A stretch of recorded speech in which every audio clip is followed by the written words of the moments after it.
The Chicago Federation of Labor, Chicago Jobs with Justice, and other allied groups held a rally at Plumbers Hall on Tuesday to support efforts to pass the Employee Free Choice Act. A number of speakers at the rally were workers who have had firsthand experience of the difficulties workers face when they try to join unions. I work at one of the largest retail corporations in the United States. Every week, we are forced to attend store meetings where we are told about all the bad things that could happen to us if the Employee Free Choice Act is passed. My husband is a union skilled tradesman, and he is furious about how I am being treated at work. I am furious. I need my job, but I will do all I can do to pass the Employee Free Choice Act and help organize my fellow workers so that we could vote in a union where I work. Let's see those signs. Let's see those signs. Hold them up. Let's see the flags. Get them up there. And thank you for being here. For tonight, we're here for an important issue, the Employee Free Choice Act, a gut issue that crosses all sectors of the labor movement. And we're here tonight to have a rally and talk about this event, and we want this legislation passed, and we want it passed soon.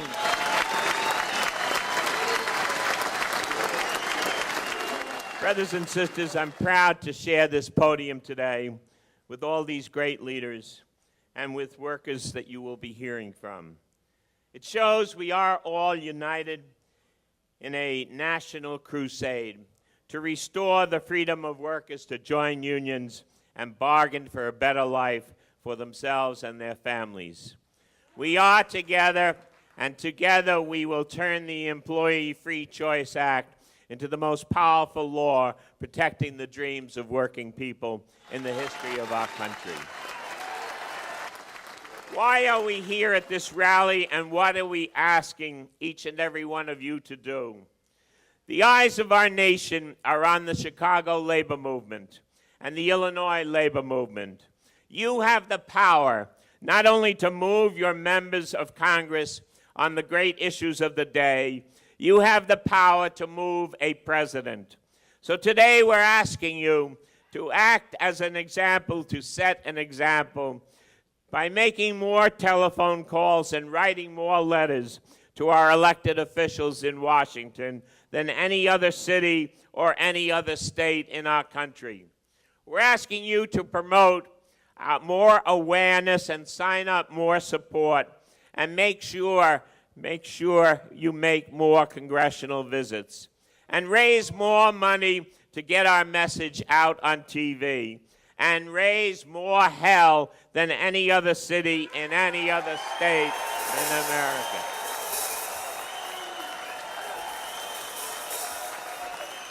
Sisters and brothers, this law does three things, three simple things. It goes back to the way the world was before, when we actually had strong unions. It says when a majority of workers want to have a union, they can. Simple as that.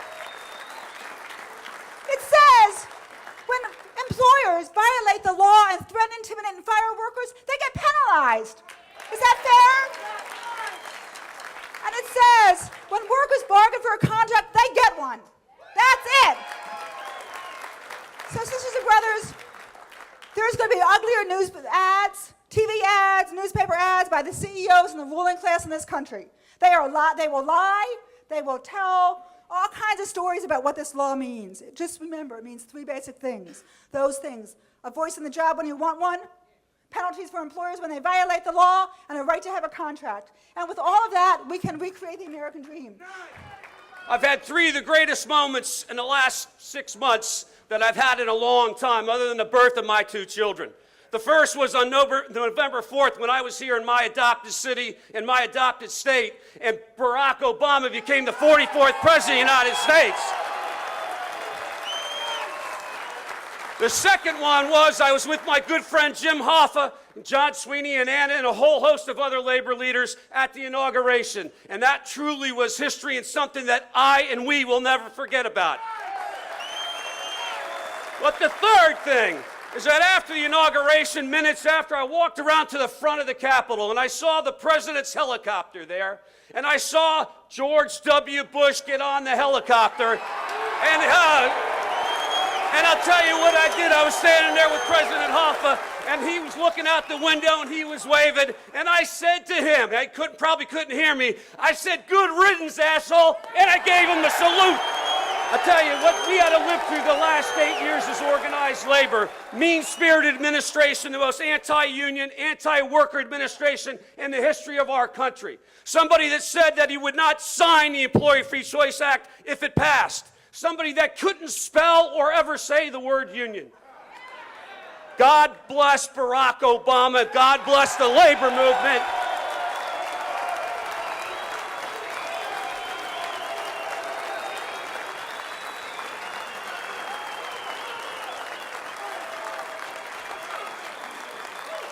Because now, brothers and sisters, we have a president, our president, an individual that supports the Employee Free Choice Act. It is somebody that he sponsored when he was a senator from the great state of Illinois. Somebody that can spell the word union, and he does say the word union. I hope you were as proud as we were when he talked in the Oval Office about unions aren't the problem, unions are the solution to the middle class in this country.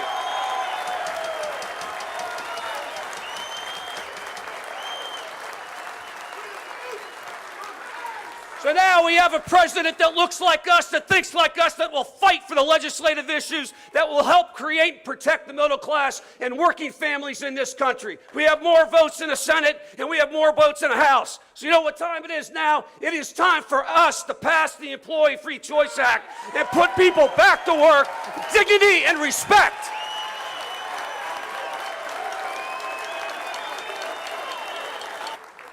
The Chicago City Council has determined that in order to protect the residents of Chicago and to ensure the economic well-being of the city, it must ensure that all employers in the city of Chicago permit and allow for employees to freely form, join, or assist labor organizations. Now, therefore, be it resolved that we, the mayor and the members of the City Council of the City of Chicago, do hereby memorialize the Congress of these United States to enact the Employee Free Choice Act that would protect and preserve the freedom of America's workers to organize and join unions. And be it further resolved that a suitable copy of this resolution be delivered to each member of the Illinois delegation to the United States Congress, the Speaker of the United States House of Representatives, the President Pro Tem of the United States, and the Honorable Barack H. Obama, President of these United States. And so I come to tell you that I support your efforts unequivocally, without a doubt, wholehearted, without any equivocation whatsoever. I am with organized labor. You are the backbone of America. You are the backbone of America. And I guarantee you that had it not been for these unions, for those of you who are here, I would not be walking the halls of Congress. I would not be a member of the Ways and Means Committee. I would not be able to call my president and say, "Mr. President, I want you to make sure that you keep all of the promises that you've made." Especially those that you made to organize labor. And as John and Anna talked about, it's not going to be easy, brothers and sisters. And I come from this part of the country. I'll tell you what, I would put the Chicago labor movement, rank and file and leadership that's on this dais against anybody throughout this country is second to absolutely none. But we're going to have our hands full. You know what time it is? It is time for us to knuckle up. It's time for us to fight. Because you know what? You're either a friend or you're a foe. And if you don't sign on to the Employee Free Choice Act, we are going to take you out.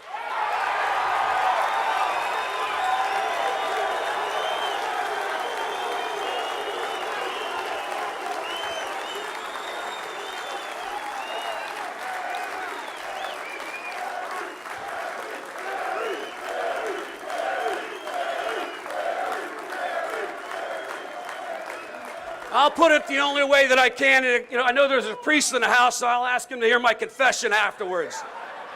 We need to, as Anna and John talked about, we need to pound the shit out of Republicans and, yes, some Democrats that have not signed on to this bill yet. We need to make sure that they hear our voices, that we're making calls, we're writing letters, and we let them know that this is the #1 legislative priority for the American labor movement, and we want it, and we expect it, and we want it now. We need to be ready to go toe-to-toe with the U.S. Chamber of Commerce, with Walmart, with Bank of America, with UnionFacts.com, because they are not friends of our organization. I hope that all of us in this city, in this state, and throughout this country take every bit of our union treasuries and pension plans away from Bank of America. We should not be doing business with somebody who is not a friend of ours. You heard the numbers. What they want is they want a free ride again. They want to be able to hold people down. They don't want a middle class in this country. 25% of employers in this country fire workers when they try and organize a union. 51% threaten to shut down the work site. And 91% end up having those employees that are interested in joining a union go to one-on-one anti-union meetings to try and convince them that they should not vote for a union. Now, does that seem fair to you? It sure as hell isn't. And my man over here, because he's a laborer, I know he wants to be nice, but damn it, I want to be mean right now.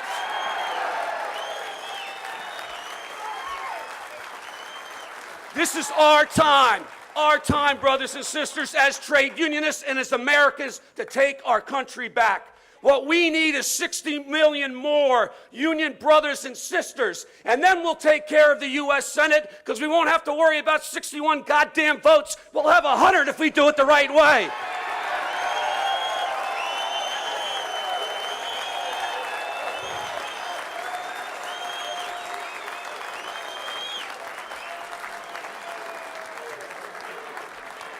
I'm not going to talk too much about the bill, but what I'm going to say is very simple. Very, very simple. And all those cameras that are out there, this is about the middle class.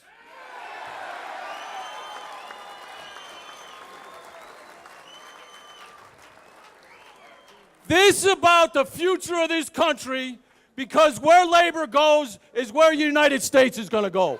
And that's as easy as it gets.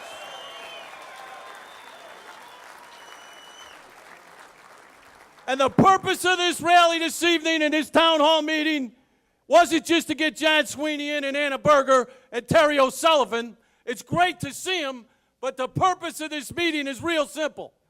We need to get active.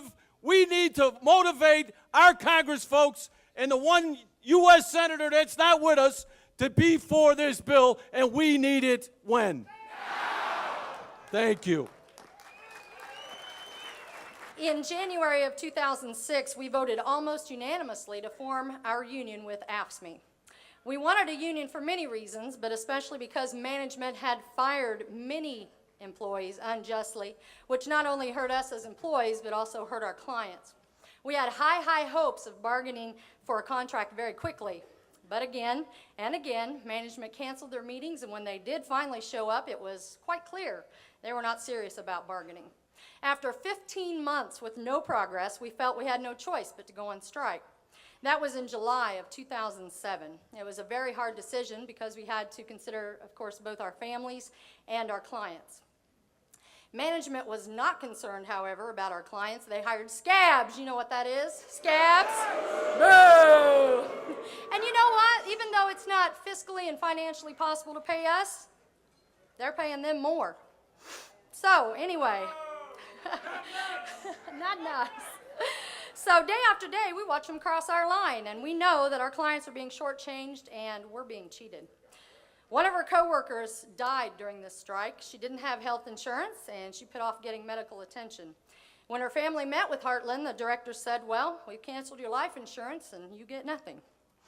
Another one of our members has been recently diagnosed with a fatal disease, yet she's on that picket line day after day. And now our president cannot be up here. She has cancer and she's undergoing chemotherapy. I know my husband and I have struggled to make ends meet. We have a daughter with birth defects. She's had 9 surgeries in the 3 years we've been fighting for a contract. Fortunately for us, her diagnosis renders us kid care, but that does not, however, cover a lot of doctors. And now, because of her surgery, she has immunocompromised disease, so we have to go through an allergist, which, again, is not covered. So that's hundreds of dollars out of our pocket each month, and AFSCME's been there through it all. Bless him. Bless him. So after more than a year in this struggle, we decided it was in the best interest of ourselves and our clients to go back to work, and we'd bargain while we were on the inside. So we walked back in together with our heads held high in June of 2008. Management immediately told us, get out, and they notified us that we were locked out. So we're back on the picket line, and we're committed to fighting for what's right as long as it takes. Through it all, we feel that it's just so unfair. We followed all the rules. We voted in this union unanimously. We tried very hard to get a contract. We negotiated. We sacrificed. We told them we'll take a negotiator or a mediator. We'll take arbitration. The answer was always no. Our labor laws just don't really protect us, and they get away with it. They refuse to come to the bargaining table for months at a time, and when they do show up, they often leave within an hour or less without making any changes in their position. Yet the National Labor Relations Board has rejected every unfair labor practice that we've filed. They say the company is bargaining in good faith. I say no. So this is why we need to push through the Employee Free Choice Act. This act would require employers and workers to go to mediation and then arbitration when we can't agree on a first contract. And I might add, we don't have our first contract. And that would make a world of difference, not just to us, Heartland workers, but to workers all over this country who are fighting the uphill battle for a first contract. At Heartland, if we had the Employee Free Choice Act, after 90 days of management's foot dragging, we could have asked for mediation. Then after 30 more days, if mediation didn't work, we could have went to binding arbitration. And that means we would have never had to go out on strike. We wouldn't have had to spend the last 19 months on a picket line in the rain, the snow, the blazing heat, and the bone-chilling cold. Our families would not have had to suffer, and most importantly, our clients would have gotten the care they deserve. In August of 2003, I returned after a year of duty fighting in Iraq, supposedly in the name of democracy, only to come home to fight for my own democracy at Comcast, the right to be in union, bargain collectively, without harassment, intimidation, or discrimination. Even though I have a union contract, my wages are less than a Comcast employee working about 8 miles south of the Cortland, Chicago facility where there is no collective bargaining agreement. Why? Because Comcast bargaining tactics are to delay bargaining and punish union employees who perform the same work by making proposals that pay less in wages and benefits, a scheme to discourage the non-union shops to organize.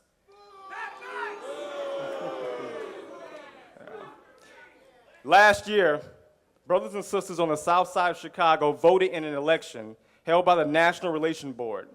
Comcast used portions of the union shop wages to discourage the workers. We lost the vote by 7 votes. Unfortunately, the NLRB is broken. The current process allows 6 weeks from the time workers ask for an election until they actually get to vote.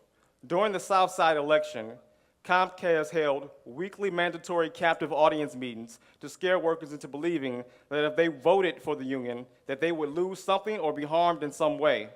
Some were even convinced that they would lose their jobs if they spoke to union representatives.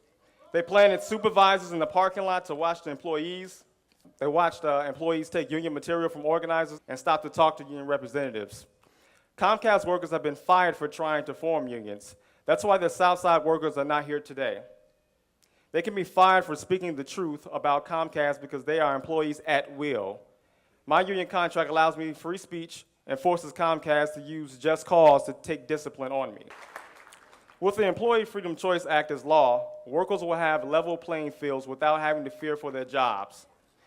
Workers could sign cards showing their desire for forming a union. They could go right to the bargaining table to negotiate fair wages, health care benefits, and safe workplace. Or if they wanted to, they could vote in a secret ballot election.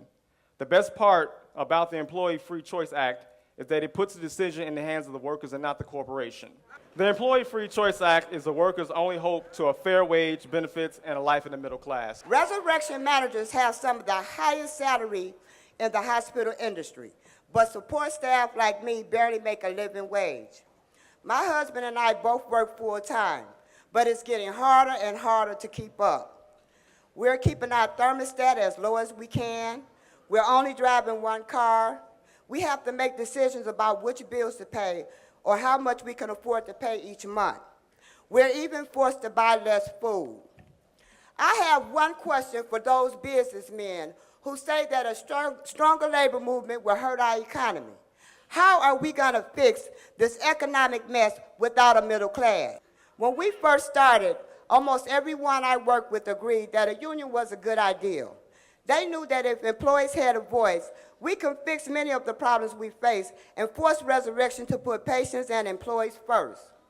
But once we went public, Resurrection unleashed an anti-union campaign that terrified many of my co-workers. Employees who were pro-union became afraid to talk overnight. Why?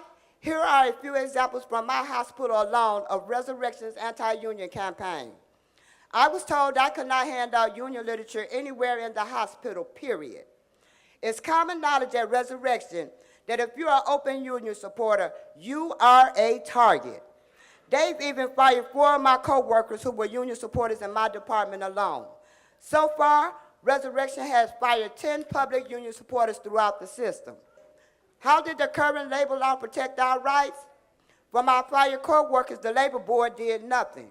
When I was told I couldn't hand out union literature, the board did find Resurrection had violated my rights. Their punishment, they had to put up a couple of postings 6 months after the incident. It was a little too late. Recently, we had a mandatory all-staff meeting where our CEO told employees that AFSCME, not management priorities, was the reason the hospital lost money. Just the other day, I invited a co-worker to this very rally. He told me he wanted to come, but he was afraid of what would happen if management found out. With that level of fear, how could we ever have a fair election? That's why the labor movement is fighting for the Employee Free Choice Act. With this law, employees will face real penalties for harassing and intimidating workers. Corporations like Resurrection will have to think twice before mistreating my co-workers the way they have. My co-workers and I have decided that working with AFSCME Council 31, we're gonna win no matter what. But I'm here this evening because I don't think anyone should go through what we have gone through. I'm here today to tell CEOs and corporate lobbyists that Americans like me and my co-workers have had enough. We can do better in this country. I'm here to say that union workers helped build this country. And you know what? Union workers will continue to build this country and make it great again. We stand in strong support of the Employee Free Choice Act as an important rung on the ladder for economic recovery in this country. Today, President Obama was in Denver and assigned the American Recovery and Reinvestment Act into law. And it will jumpstart America's economic recovery by providing much-needed infrastructure jobs and money for states to pay for health care and education. The American Recovery and Reinvestment Act is a major down payment on our long-term economic future. But another key to economic recovery is rebuilding the middle class in this country, and that's why we need the Employee Free Choice Act. Big businesses and corporate CEOs, they have too much power, they make too much money, and they wield too much influence. They get golden parachutes and bailouts while the workers get lower wages, higher health care costs, and reduced pensions. The average CEO earns 262 times much as the average worker. The average CEO makes more money by lunchtime than the average worker makes all year long. We believe that a man and a woman with their minds, their bodies, their sweat, and their spirit who help create the wealth in this country are entitled to dignity, respect, and a share of the wealth that they help create.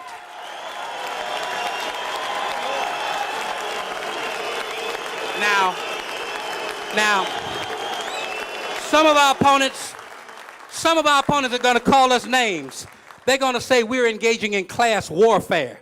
They say this as they make us take pay cuts and they cut our health care benefits. They say this as they renege on our pension guarantees and ship our jobs overseas, and they accuse us of class warfare. Well, we got a message for them. We didn't pick this fight. We didn't start this fight. We didn't ask for this fight. But if it's a fight they want, it's a fight they'll get. Knuckle up. Knuckle up. We're in it to win it. We're in it to win it.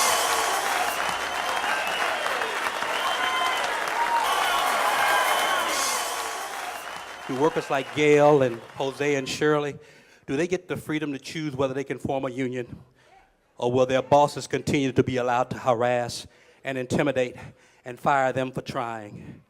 Workers deserve the freedom of choice to join a union and level the playing field so they can bargain for affordable health care, job security, and retirement security. Let me close with a story about an African-American man who left Tennessee to come to Chicago in the 1950s, where he met and married a woman who had come to Chicago from Alabama. They gave birth to 5 children, and one child died when he was 2 days old. The father worked 2 or 3 jobs so he could provide for his wife and 4 kids. He moved furniture. He drove a delivery truck. He drove a cab. He delivered pizzas. He very seldom spent time with his kids, and he was always tired when he came home. He went to bed late, and he got up early. One day, a friend of his told him about a job at a factory on Costner Avenue in Chicago. And he was lucky enough to get that job, and he worked hard for 8 hours every day, helping to produce one of the finest bicycles in the world, a Schwinn bicycle. And because he had a union job, he not only got a decent wage, he got health insurance benefits for himself and his family. And he began to spend more time with his family and his 4 children. And he took his family to the annual company picnic, where one of his sons would always win the eating contest, whether it was a pie eating contest or a watermelon eating contest. And he gave his family a middle-class lifestyle, which allowed the oldest son to be the first one in the history of his family to ever attend college.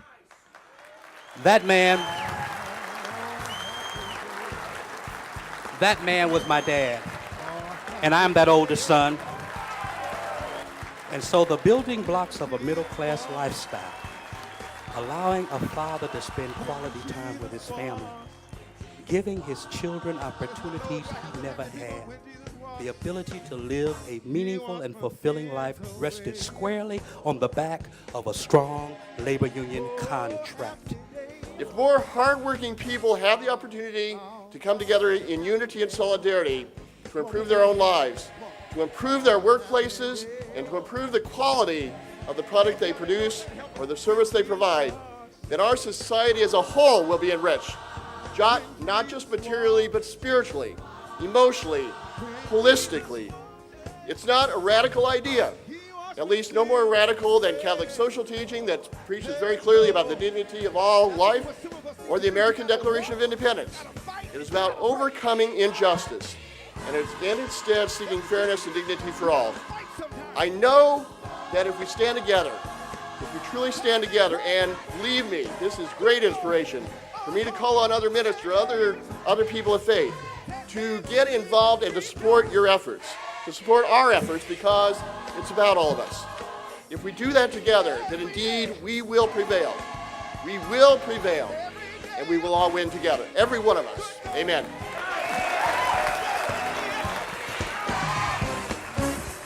Let's go say it. Oh, a happy day. Now, I want to see if y'all got to, let me hear if y'all can just sing. When Jesus walked. But let me hear some of y'all. Y'all that know this one, Sister Act 2. Let's go. When Jesus walked, he washed my sins away. Good God Almighty, on happy day, he taught me how. He taught me how to walk.